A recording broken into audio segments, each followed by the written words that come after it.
What is up, everybody? Welcome back to the Devy Royale YouTube channel. As always, I am your host, Kevin Coleman, at @TheBoys_22. And we are back with our Devy in 5 series that we've been kind of covering. Took a little break to give you some rookie content. As always, we like to give you kind of a wide spectrum of things around here. And on this Devy Royale in 5, we're going to talk about Jayden Daniels, new LSU quarterback. In a shocking move, he transfers from Arizona State to LSU.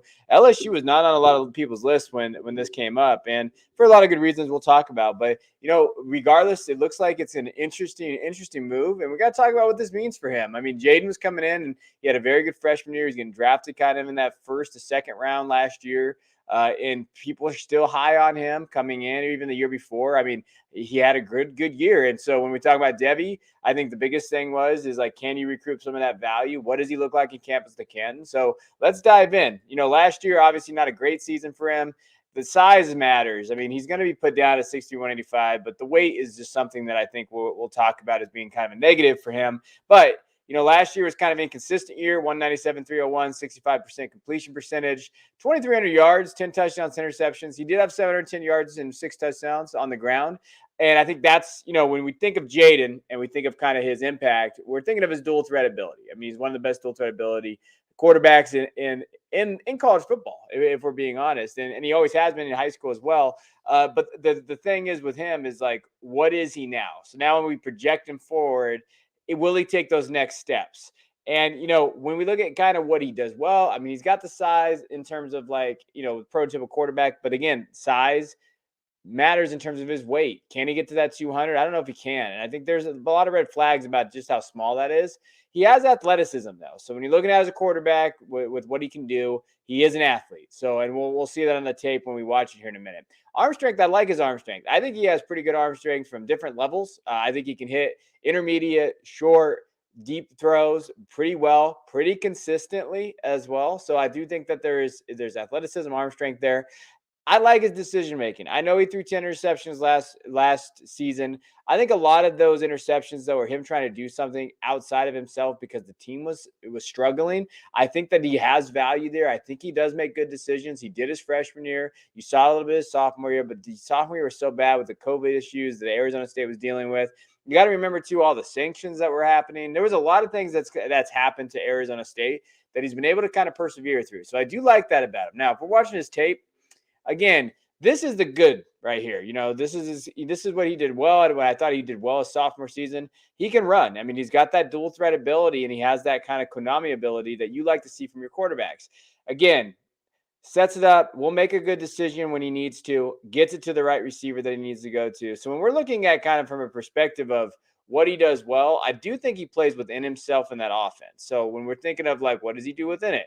Again, this is kind of his bread and butter, and I think he got better. Now, the big point is, will he get better as a quarterback? And I think that is what we need to see. We know he can do this. We know he can extend plays. We know he can rush. We know he can kind of do this.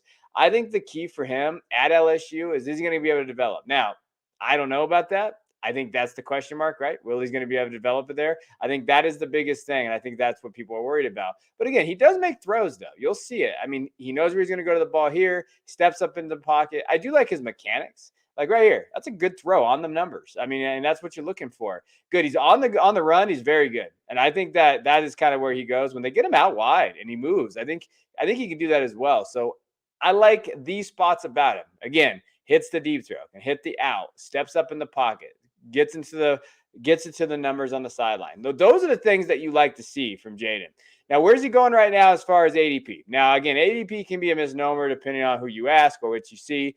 I've seen him go in the 18th round or 17th round. I've seen him go in the 25th round. So for me personally, he's in that 20 to 25th round perspective in terms of C2C. He's probably not getting drafted in Devy right now if you're in a startup. You obviously probably drafted him in Devy recently, and I don't know if you're going to be able to recoup that value the last 2 seasons that you've seen him go as high as like, third, second, fourth, fifth round, depending on what draft you were in. But as far as C2C, I don't think he's a terrible shot. It's one of those things where you're going to have to think that can he put up the numbers. So when we're looking at perspective now, this is from the Devy Royale manifesto, and I wanted to show you guys a little bit of a kind of a plug for us. But if you're looking at it right now, we just updated the depth chart for you guys. Myles Brennan is there, and I think he's going to compete with Myles Brennan. What will that be? Is Myles Brennan going to go into the transfer portal? Someone told Myles Brennan he was going to start. Now Jayden Daniels is there. Okay. So when you're looking at this from the perspective, they got Noah Cain and Corey kind of there. I think that running back room, if they're really going to start Noah Cain, that's like a weakness. But Keishawn Boutte, that Brian Thomas, they got guys in that receiver group I think could be well. So like he's playing with the best weapons he's ever played with. So if we're being honest about Jayden right now, he's playing with the best weapons he's ever played with. Can he kind of elevate himself? So I just want to show you this to give you kind of a mindset of what he's coming into and where that's going to be. We're going to know more once the spring game hits. We'll see what the spring game tells us, who's going to compete, where they're going to go, if he's going to playing it. I think there's question marks there. The biggest thing is like Myles Brennan. Will he be able to start over him? How does that look? And again, do you trust Brian Kelly to develop quarterbacks? I think that's always another question mark in itself. So it's a blah move to me. It's I wish he would have went somewhere else. He didn't. Now let's see if he can develop. And I think that's on Jayden, right? So I appreciate you guys tuning in. Please hit that like and subscribe button. Hey, and if you like the page I just showed you, check out the manifestos. $3 a month on the Devy Royale Patreon. We just added 49 rookie profiles. We'd really appreciate you guys checking that out. So until next time, I'll check you guys later.